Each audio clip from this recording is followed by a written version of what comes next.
artist reached out to me with a question that honestly changed the way that I think about music promotion. They had just released their very first single and it was finally up everywhere. Spotify, Apple Music, YouTube Music, and they did everything right. But they were still stuck. They messaged me and they said, I can't afford to promote everywhere, so where do I focus? It's a good question. And that question is heavier than most people realize because getting a song onto every platform is super easy, but getting people to care about it, that's the hard part. What about building a real fan base? What about creating something that's really growing instead of just disappearing? And here's the uncomfortable truth. You might be focusing on the wrong platform altogether and slowing down your entire career in the process. So today, I'm breaking down how to choose the one streaming service that should be your own priority using real numbers, real artist examples, and strategy that's rooted in behavior instead of hype. By the way, I'm going to throw in a twist that's probably going to surprise you too, so stick with me. But first, here's something that I want you to imagine. Picture a single fan. Let's call her Gina. Gina might discover you on Spotify and support you on Apple Music and emotionally connect with you on YouTube. One fan, 3 platforms, 3 completely different behaviors. And if you understand each platform's personality and how fans move between them, you'll know exactly where to put your energy. So let's break down the 3 characters in this story. First, here's how I think about Spotify. To me, it's like the scientist. Spotify isn't just a platform. Really, it behaves like a scientist. It experiments on things and it tests things. It observes listener behavior at scale. With 713 million monthly users and 281 million paying subscribers, Spotify's power comes from one thing. The algorithm is simply hungry for signals. Every TikTok mention, every Instagram comment, every repeat play, every pre-save, every friend that you text your link to, all of it feeds into this machine. I will admit it, this all sounds totally scary. It's sort of like Big Brother, but unless you want to be off the grid as an artist, it's key for you to understand the digital world that we're all living in. So when Spotify understands your song, it pushes it into Discover Weekly and Release Radar and Smart Shuffle, radio, whatever bucket that your potential fans live in. For my own music in 2025, I had 3,342 listeners that came from Spotify Radio and 268 that came from Smart Shuffle and 221 from Release Radar. I even had 76 that came from Spotify mixes. And remember, I'm a producer. I mostly mix music for other people. So as an artist, I'm not really well known. Spotify found those listeners for me, and I didn't pay a single thing for them. I didn't chase after them. And that's what the scientist does. When it has enough data, it runs experiments on you. Tools like Marquee and Showcase amplify this momentum. Yes, they do cost money, that's true, but they're also very precise. And if your goal is discovery, nothing beats precision. So let's talk Laffy. Have you ever heard of her? Her track From the Start passed 100 million Spotify streams. I'm going to estimate that's about $300,000 to $500,000 from Spotify alone. Not because of luck, but because of momentum and branding and consistency. All things that feed the scientist. So if your strength is sparking curiosity and driving engagement, Spotify really is where you need to focus. Then there's Apple Music. I think of it more like the curator. Apple Music feels different because the moment that you open it, everything just feels kind of polished and minimalist and, well, intentional. Apple has fewer users than Spotify does. I'm going to say 94 to 110 million, but every single one of them is a paid subscriber. Apple doesn't chase virality like Spotify does. Instead, it cultivates loyalty. And the payouts reflect that. Apple typically pays almost up to a penny per stream. So Laffy's estimated 20 million streams on Apple Music likely earned somewhere from $140,000 to $200,000.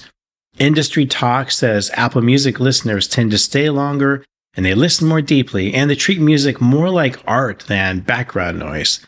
For the indie artist, Shazam data, geographic heat maps, and ecosystem-wide analytics give you a nearly cinematic view of how your music travels. But here's the secret about Apple Music. You don't promote into Apple. You guide fans toward Apple. If your brand feels premium, polished, or intentional, then Using Instagram or YouTube ads to send people to Apple, it could create a deeper loyalty than pushing everything to Spotify. And what does it mean? Well, if your strength is depth, storytelling, and sonic craftsmanship, Apple Music could be where your identity gets reinforced. And then there's YouTube Music. Let's call it the storyteller. I'm going to make a bold claim right here. I think YouTube is the platform that everybody pretty much underestimates.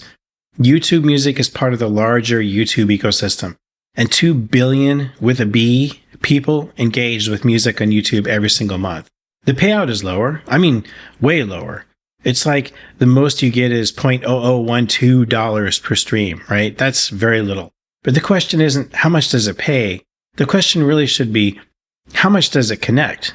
YouTube is the only platform where your fans can see your face and hear your voice and understand your personality. No algorithm could replace that. Have you heard about Russ? He uploaded simple weekly videos, no frills, just consistency and visibility. And his numbers today? 300 million Spotify streams, which is up to $1.5 million. 60 million Apple streams, which is up to $600,000. And 50 million YouTube views, which could be up to $60,000. Not huge payouts on YouTube relative to those other competitors, but massive connection. I mean, that's where it all started for him. And connection is what creates career longevity. YouTube Studio also shows you everything. Retention curves, traffic patterns, returning viewers, where people dropped off. It is just powerful. If your strength is showing your face and telling a story, even if it's imperfectly, then YouTube Music is really where your community could form. So where should indie artists focus, really? Well, here's the part that no one says out loud. Most indie artists can burn out because they try to promote everywhere at once. And I've heard that most labels don't even do that. Yeah, let that sink in. I mean, from what I observe from label behavior and platform data, many major labels seem to test and scale just like this. One platform they pour the most resources into, and a second platform they use to kind of deepen the connection. And then the rest get very much lighter effort, because that's how momentum works. And this leads to a concept that I think almost no creator teaches, which I'm going to call the multi-platform efficiency curve. All right, maybe it's a little bit too scientific. Here's how it works. Promoting on more than 2 platforms massively decreases your effectiveness. That's what I'm going to say. But promoting on only one, that could also cap your discovery. So the sweet spot? I think one primary platform where you can build momentum is great, and one secondary platform where you can deepen the connection is great. Everything else, maybe keep on light autopilot. And as for me, I've begun a new strategy altogether. Before, I poured all my energy into Spotify first and then Apple Music because I thought I should be getting at least more dollars per stream from at least one source. But when I realized I could connect with a lot more people visually for a much greater reach and have access to such powerful tools, kind of like what YouTube provides, then I realized that YouTube is becoming one of my top 2. But what about you? What's your 1-2 combo? What's the right call for your music? Let me know in the comments. I'd love to hear about it. This changes the entire game for me. All right, now let's talk myth busting for a little fun. Myth number 1, post your Spotify link everywhere. Well, why do people believe this? They think more links equals more clicks equals more streams, but the reality is external links are kind of punished on most platforms. And Spotify doesn't register off-platform engagement anyway. A clear example of this, you post your Spotify link on TikTok, and TikTok suppresses posts with external links anyway. Fewer people see the post, so maybe 0.2 to 0.5% click the link. And Spotify doesn't get enough data to push the track any further. And the result is you lose reach and you lose algorithmic strength. If instead you post a strong TikTok video without links and you get 50,000 views, Spotify is going to get more streams naturally from people who search your name afterward. Okay, myth number 2, you need to post everywhere to grow. Now, most people believe this because they think more platforms equals more exposure. But the reality is, when you post everywhere, you split your creative energy and weaken the signal on every single platform. A clear example would be like if you post the same clip on Instagram, TikTok, YouTube Shorts, Facebook, X, Snapchat, Threads, and Tumblr.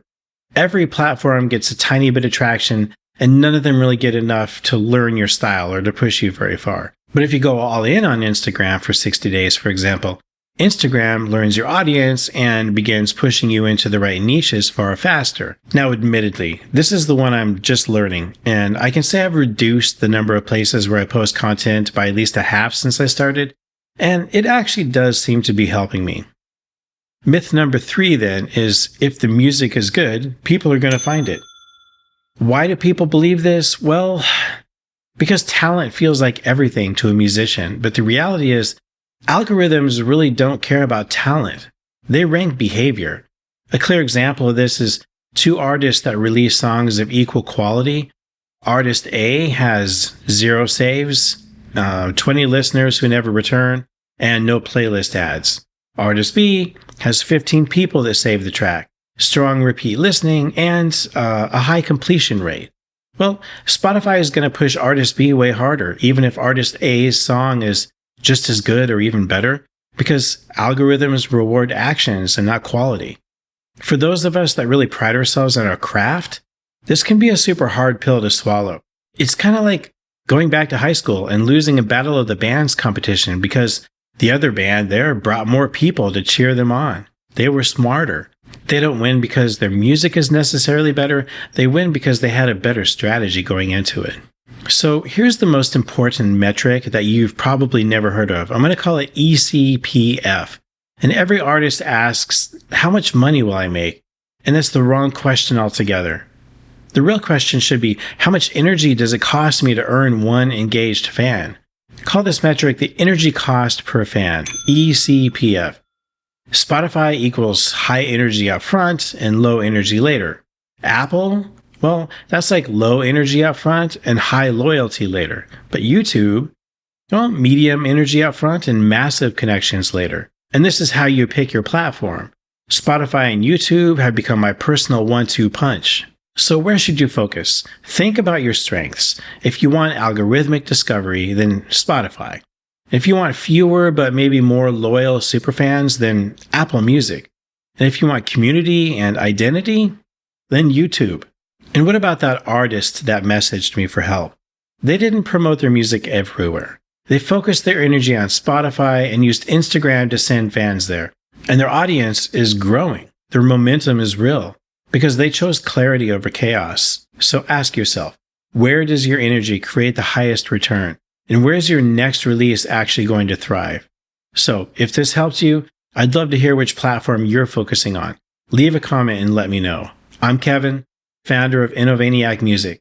We help indie artists grow, get heard, and build real connections with fans. Until the next video, dream big and create boldly.